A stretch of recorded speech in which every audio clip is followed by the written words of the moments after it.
This is the part 4 of solving linear equation in one variable. May absolute value na. So, ano yung gagawin natin? Ano ba yung absolute value? When we say absolute value, it is a non-negative. For example, negative 3. Absolute value of negative 3 is also positive 3. So, walang negative, lahat ay positive. Ano yung explanation doon? Yung absolute value, yun yung distance from 0 hanggang doon sa specific point. For example nga, negative 3. So, balik natin si negative 3. Ibig sabihin, negative 3, pwede siya from 0, pwedeng papunta sa right to positive infinity. Pero pwede rin to negative infinity. Yung distance, yung pinag-uusapan natin. From 0 to 3, meron tayong 3 units. Pero from 0 to negative 3, pag binilang mo, 3 units din yan. So, same lang sila.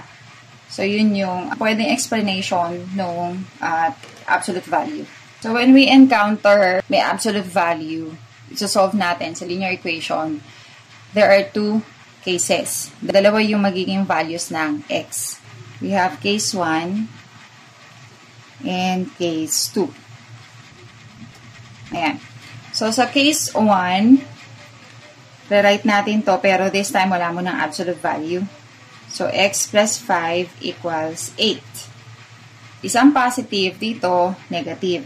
X plus 5 equals negative 8. Ayan. Positive, negative. Ito.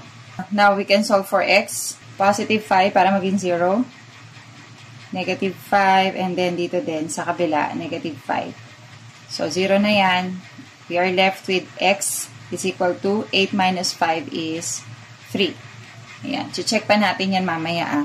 And then ito, kailangan x lang din yung nandito sa kabilang side. So, para maging 0 to, we add the additive inverse. And then ito din, negative 5. So, 0 na yan. X is equal to negative 8 minus 5 is negative 13.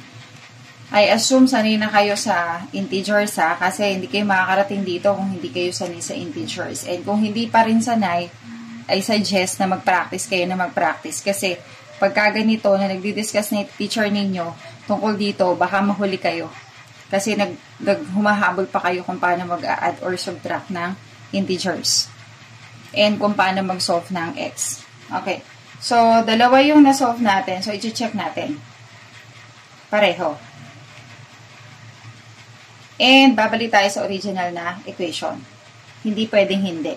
Kasi yun yung magsasabi kung tama ba yung value natin na nakuha.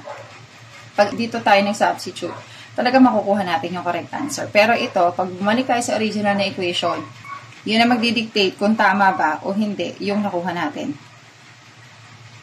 Ayan. So, then, substitute absolute value of 3 plus 5 equals 8. And then, absolute value of 8 is equal to 8. 8 equals 8. Then ito, negative 13 plus 5 equals 8. Negative 13 plus 5 is negative 8 is equal to 8. And absolute value of negative 8 is 8. Ayan. Therefore, the solution set is, okay, close natin sa braces. Ito, 3 and negative 13. For your practice, solve for the solution set of this equation.